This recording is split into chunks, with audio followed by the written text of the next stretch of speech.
여러분, 엘리베이터에 왜 거울이 있는지 아세요? 단순히 머리를 정리하라고 있는 걸까요? 사실 진짜 이유는 따로 있습니다. 엘리베이터가 느리게 느껴지지 않도록 사람들의 주의를 분산시키기 위해서예요. 거울을 보면 사람들은 자연스럽게 자기 모습에 집중하게 되죠. 그래서 대기 시간이 짧게 느껴지는 겁니다. 사소한 것에도 과학이 숨어 있네요. 여러분, 비행기 창문이 왜 둥근지 아세요?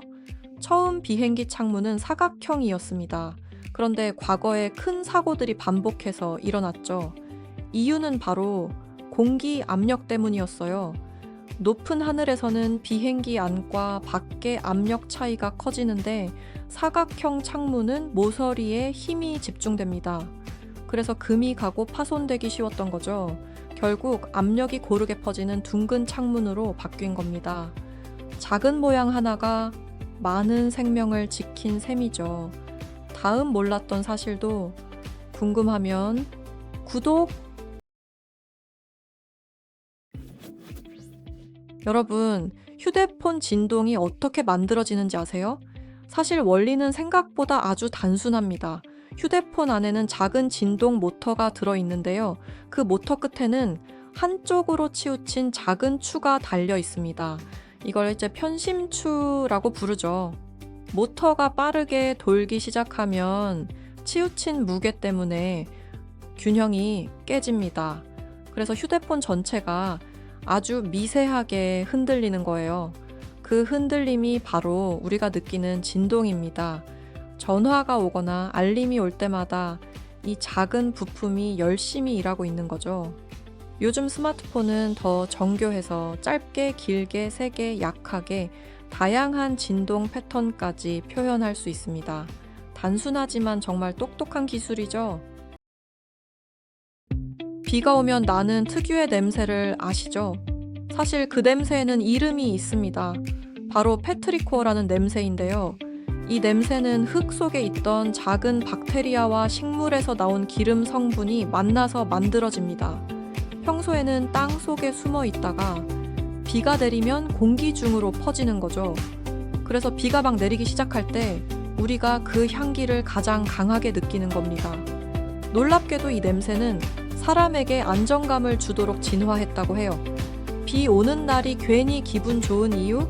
바로 이 냄새 덕분이었네요. 왜 얼음은 물 위에 뜨는지 아세요? 보통 무거운 건 아래로 가야 하잖아요? 그런데 얼음은 항상 위에 떠 있습니다. 이게 당연해 보이지만 사실 엄청 중요한 현상입니다. 만약 얼음이 가라앉았다면 겨울마다 호수는 바닥부터 얼어붙었을 겁니다. 물속 생물은 살아남지 못했겠죠. 지구 환경도 지금과 완전히 달라졌을 겁니다. 그럼 도대체 왜 뜨는 걸까요? 그 이유는 바로 밀도 때문입니다. 물은 액체일 때 분자들이 촘촘히 붙어 있습니다. 그런데 얼게 되면 분자 구조가 벌어지면서 육각형 모양으로 변하게 되는데요. 얼면서 오히려 부피가 커지는 거죠. 부피가 커지면 밀도는 낮아집니다. 그래서 얼음은 물보다 가벼워지고 결국 위에 뜨게 되는 겁니다. 이 작은 차이가 지구의 생명을 지켜주고 있는 셈이죠. 이 영상 보면서 혹시 하품 나올 것 같지 않으세요? 신기하게도 하품은 전염됩니다. 옆 사람이 하품하면 나도 모르게 따라 하게 되죠. 심지어 영상으로 보기만 해도 하품이 나옵니다. 왜 이런 일이 생길까요? 그 이유는 바로 공감 능력 때문입니다. 우리 뇌에는 다른 사람의 행동을 따라 하도록 반응하는 거울 신경세포가 있습니다. 상대가 하품하는 모습을 보면 뇌가 그 행동을 그대로 흉내내려고 합니다. 즉, 하품 전염은 우리가 서로 연결되어 있다는 증거인 셈이죠. 그래서 공감 능력이 높은 사람일수록 하품에 더 잘 전염된다고 합니다.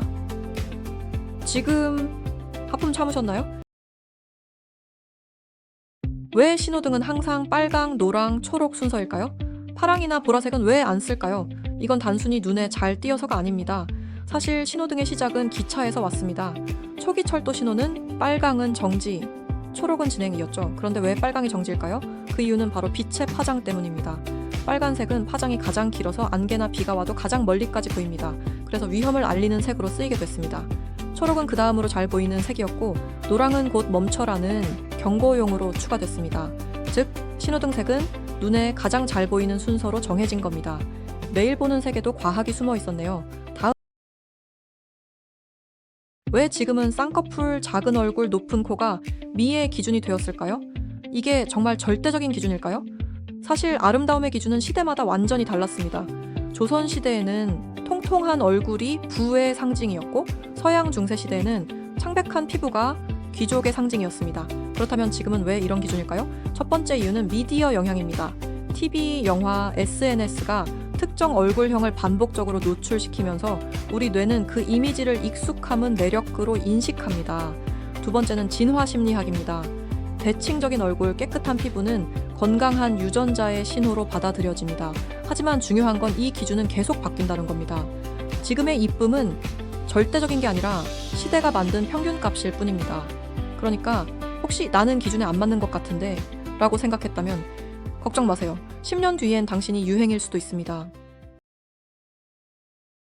콧물은 도대체 어디서 나오는 걸까요? 코 안에 고여있던 물일까요? 아니면 뇌에서 흘러내리는 걸까요? 사실 콧물은 갑자기 생기는 게 아닙니다.